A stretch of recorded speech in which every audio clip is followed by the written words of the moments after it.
daya mo, Nay. Tinalikuran niyo kami. Iniwan, pinabayaan. Pero gagawin ko lahat para may ahon si nanay. Pati na din si ate. Pero sana bilang araw magkita rin tayo.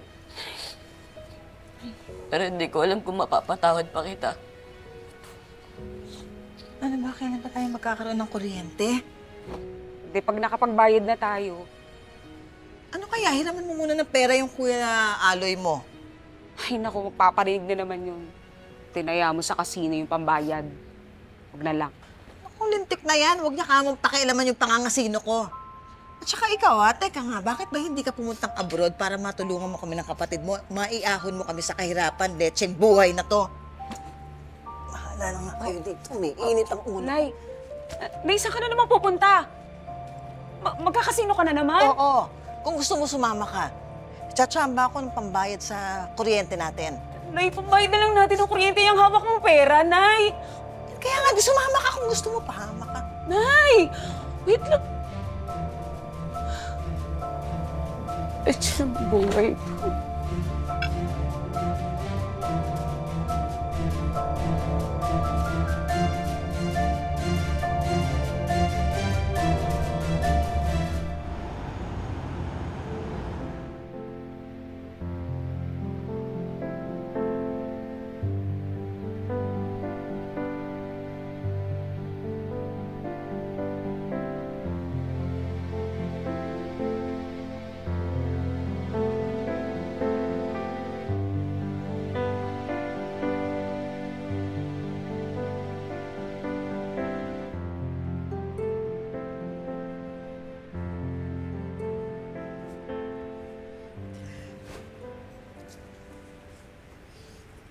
Nay, umiiyak po ba kayo?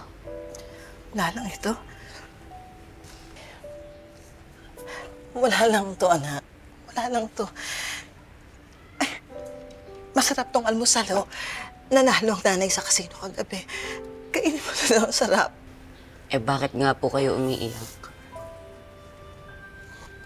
Yung totoo na dumaan po ba si tatay? Malamang siguro, anak, yun na yung huling pagkikita namin.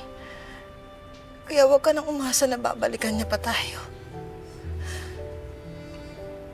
Sinimot niya lahat ng mga damit niya eh.